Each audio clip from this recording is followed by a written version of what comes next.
Ashama daawwattoota keenya kabajamoo akkamiin egaa fayyaa jirtu anraska qophiin keenya akkuma isin jenne jechuudha Infinity Power kana irratti jechuudha akkamitti akkam director yookaan managerii keessan akka argachuu dandeessan isiniif himuu barbaada jechuudha akkasumas dabalataan groupii keessa akkamitti akka seenuu barbaadan akkamitti akka seenuu dandeessan isiniif himuu barbaada groupii keessa by the way wanti jira inni sadaffaan Saati sadii volakka haga saati afuritti jechuudha. Saati sadii irraa eegalee jechuudha by the way. Walgahiitu jira. Walgahii sana booda rewardii fudhataniitu jira jechuudha. Rewardii isaaniis fudhatanii irraa fayyadamuu ta'uu qabdanii jechuudha. Maallaqa invest godhuu qofa osoo hin taane wantoota achirraa argamanis osoo invest hin godhin wanta claim godhamu hedduutu jira jechuudha. Akkasuma invite friend gochuudhaan faa argachuu dandeessan jechuudha. Kunooti invite friend kan jedhu kana jechuudha. Isa kana cuqaasuudhaan argachuu dandeessu jechuudha. Kanaaf harrame wanti isin argisiisuu barbaadu tokkoon isin argisiisuu barbaada jechuudha. Jalqaba director manager INP Power isin argisiisuun duratti jechuudha. Wanti isin irraa barbaadu tokko yoo kan jiraatu ta'e namoonni galmaa'uu barbaadan jechuudha. Isa pin ta'e kana jechuudha pin message kana cuqaastu jechuudha yeroo takka erga cuqaastanii kunooti register number haalli karaa ittiin galmooftan keessaa linkiin tokko isa kana jechuudha linkii kanaan seentu jechuudha erga linkiin kun as isin fide jechuudha wantoota godhaman tokko isin argisiisuu barbaada maaliif jettan namoonni hedduun groupii erga seenanii groupiin isaan seenan jechuudha kan isaaniin faallaataa kan afaan isaaniin beekneen kan walgahiin san gaggeeffamu akkasuma afaan Amaaraatiin faa kan namoota gaggeessantu jira jechuudha groupiiwwan seenu sana keessa jechuudha garuu nuti wanni barbaanne asirratti bakka kana akkuma argitan 47CPC bakka jedhu kanaan seenuu dandeessu jechuudha maaliif groupiin isin itti seentan groupii afaan Oromoo yoo ta'aa jechuudha groupii namoonni afaan Oromootiin walgahii sana dubbisuu barbaadan jechuudha walgahiin sa'aatii 3 irraa eegalee wantoota isiniif rewardii argamsiisan hedduun achirratti isiniif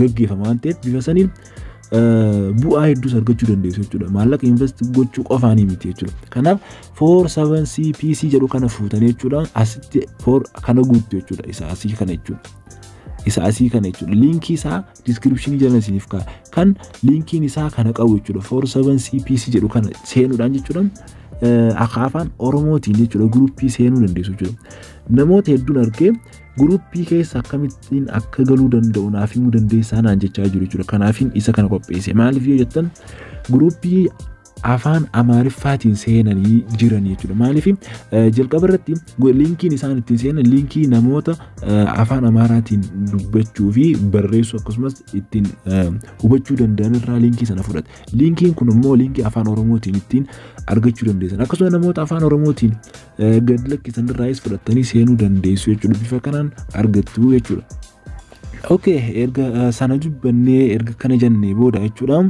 wanti asitti isiniif dhaamu jechuudha wantoota director manager akkamitti akka argachuu dandeenyudha jechuudha manageriin kun akkuma argitan suuraa ishee kan asitti argamu kana jechuudha suuraa ishee kana jechuudha erga galmooftanii xumurtanii suuraan kun isiniif mul'atanii argattu ishee kana yeroo takka cuqaastu yeroo tokko erga cuqaastu WhatsAppis qabdu Telegramiinis qabdi jechuudha kanaaf isin Telegramii fudhachuu qabdu jechuudha Telegramiin kun kana jechuudha welcome to consult me kan jedhu kana yeroo takka cuqaastanii jechuudha yeroo kana cuqaastan kun ani yeroo masana na fide jechuudha kunooti INP Angela jedha jechuudha kiyya kan manageriin INP kiyya jechuudha kunooti ishee asirratti starii qabdu kun jechuudha legalidha jechuudha premium qabdi jechuudha online irras kan jirtudha yeroo ammaa kana jechuudha jalqaba yeroon seen jechuudha how I can send money without CBE yeroon jalqaba banadhu jechuudha CBE hin qabu ture jechuudha appii sana jechuudha kanuma dialii normally urjii 889 man salaalan fayyadamaa ture isa kana malee maallaqa ergee invest godhee hojjechuu hin danda'u yeroon jedheen jechuudha send me the mobile number you used when register yoo kan galmoofte taate lakkoofsa bilbilaa kanaaf erginan jettee jalqaba lakkoofsa bilbilaa ni ergitaniif jechuudha wanti isin jalqaba nama gaafattu lakkoofsa bilbilaa keessanidha jechuudha lakkoofsa bilbilaa keessan sanarra laaltee linkii isin seentaniin sanarra dhaabbattee jechuudha groupiis akkasuma waa hunda isiniif sirreessite jechuudha ergasii send me screenshot of a payment kaffaltee screenshot gochuudhaan naaf ergiidhaan jettee okay a few moment jedheen jechuudha. yeroo muraasa boodaanis yeroon seenu ammallee CB app yeroo sana hin sirreeffanne waan ta'eef CB app ani hin qabu jedheen jechuudha. isa sana akkan sirreeffadhuuf na ajajje jechuudha. Play Store keessaa buufadhee verify akkan godhadhu jechuudha. Asumatti wanni isin barbaadu verify gochuudhaaf jechuudha. Branchii baankii daldala Itoophiyaa isinitti dhiyoo jiru dheeqxanii jechuudha. Appii Play Store keessaa qofa buufachuudha kan loogoon isaa kana qabu jechuudha. isa kan erga buufattanii isaan hojjettoonni achi keessa hojjetan jechuudha verify salphumatti isiniif godhu jechuudha. Kana jechuun baasii tokko dhaban anis verify godhadhu jechuudha. Baasii tokko hin qabu jechuudha. Hojii isaaniitii sarviisa namaaf kennan keessaa tokko wantoota kana waan ta'eef verify akka godhaniif isinis dhaqxanii applicationii buufattanii verify akka isiniif godhan taasisuu qabdu jechuudha. Ergan kana godhee booda jechuudha. Anis kaffaltiin kaffalee jechuudha. Ergan xumuran kaffaltii kunuutii kaffalee maalan jedheeni okay successfully done naaftee jiraan jeeni achiin booda garuu I love it okay give me reward redemption code jedheen jechuudha. Jaaladheen jira invest irra godhuu kan irratti jechuudha jedheen ergeef jira jechuudha. Kanaaf isin maal naan jettee yeroo sana add contact save me as contact akkan dirqama isiin kontaaktii waliin akka taanu hayyama akka nagaafatte jechuudha. Maaliif dirqama isheen kun yeroo wanta gruupii keessa isin galchuu barbaaddes yeroo wantoota garaagaraa isiniif erguu barbaaddes jechuudha. Yeroo takka rewardii ani yeroo takka birrii 700 faanaaf ergiiti jechuudha. Isin argisiisa yoo kan wanni taate jechuudha. 700 faa gruupii keessatti share goonaa jechuudha. Share akkuma goonu qofa barbaaddi yeroo kana yeroo hedduu kanaaf nuuf ergitu waan ta'eef inni kun baay'ee barbaachisaadha jechuudha. Add godhuun jechuudha. Kontaaktii kana akkuma argitanii add gootaniif jechuudha. Erga add gootanii xumurtanii jechuudha. Isheedhaan wal argitanii jechuudha. Daayirektara INP Power keessan jechuudha. Wuli yeroo kanarraa egalee wantoota feetan keessaan gaafachuu dandeessu. Akkasumas yeroo invest gootan screenshotii ergitan sana isheedhaaf ergitu jechuudha. Screenshotii yeroo sana isin rewardii haaroo isiniif kenniti.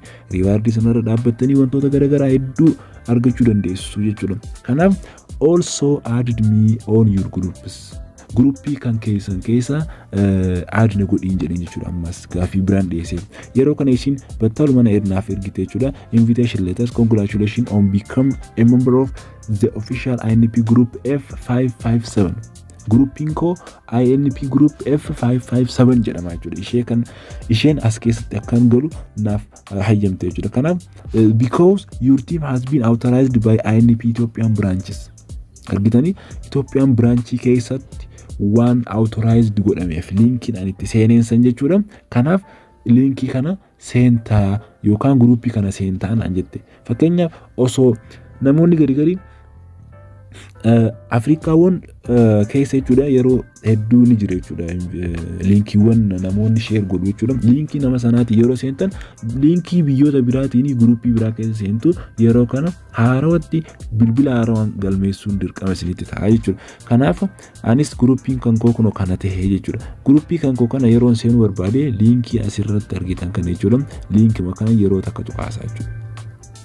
Kun akkuma argitan linkii keenya irratti wantoota garaagaraa hedduun gad lakkifamaa jiru jechuudha. Ammallee yeroo hedduu wantoota akka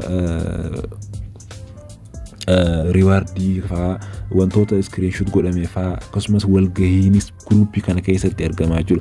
Sa'aatii 3 irraa egalee yeroo gruupii seentanii badhaasa argattan hedduutu jira jechuudha. Badhaasa sanis asuma keessaan isin argisiisa jechuudha.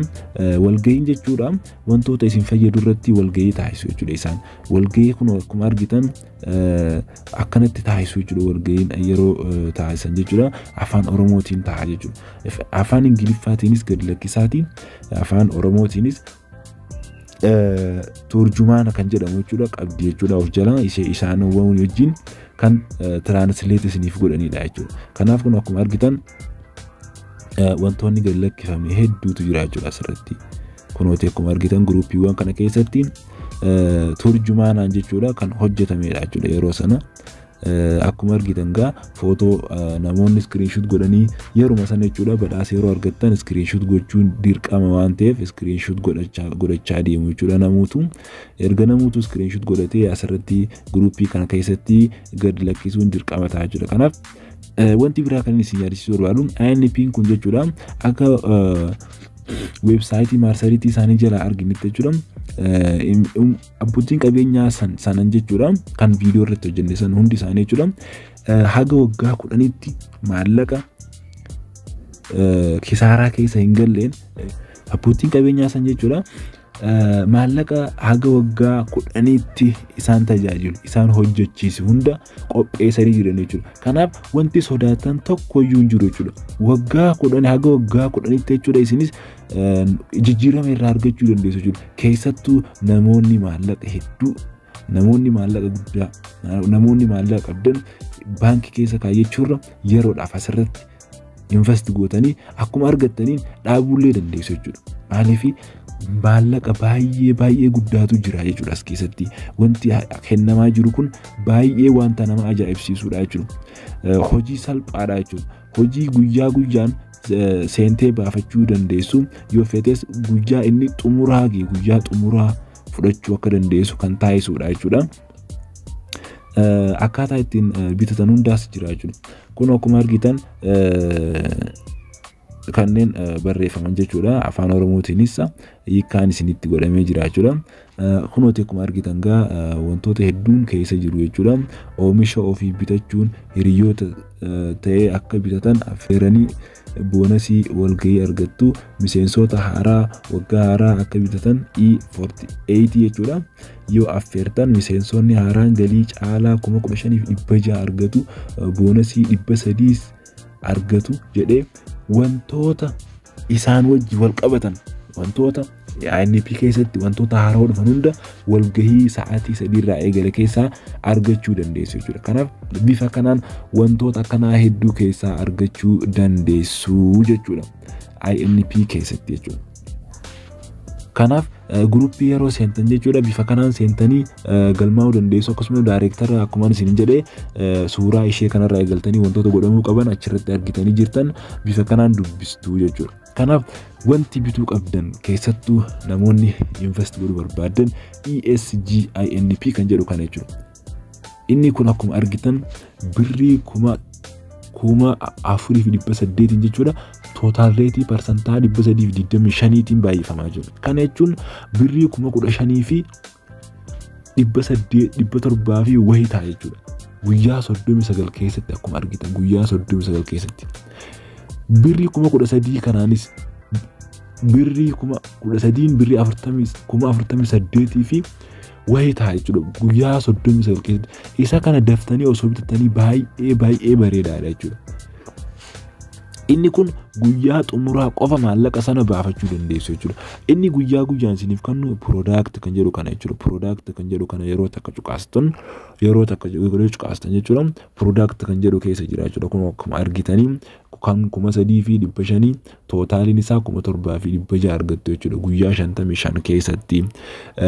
kan birrii 7,000 birrii 14,740 argattu jechuudha daily 268 argattu haala kanaan himaa deemaa jechuudha kanaaf isa kanarraayis fayyadamaan isin jedha jechuudha groupii qofa seenanii waa argachuun baay'ee ulfaata invest keessattuu invest yeroo gootan baay'ee guyyatti haga birrii 5,000 namoota hojjetantu jira jechuudha haga birrii 5,000 jechuudha hojjetanii jechuudha kanaaf bifa kanaan hojiin salphaa waan ta'eef akka hojjettan isiniif dhaamaa jechuudha yaada komentii yoo kan qabaattan taate ammas viidiyoo biraa isiniif hojjechuudhaaf komentii nuuf godhaa komentii keessan irra dhaabbannee haala isiniif galuuf jechuudha isiniif qopheessina waan ta'eef har'aaf qophiin keenya kan fakkaata namoonni chaanalii keenya faaroo taatan subscribe like share gochuudhaan namoota biraatiif affeerraa godhaa namoota galleef hedduun waan jiraniif jechuudha share gochuudhaan gama gruupiitti akka seenan taasisaa fi isiniin jenna har'aaf qophiin qabannees kan fakkaata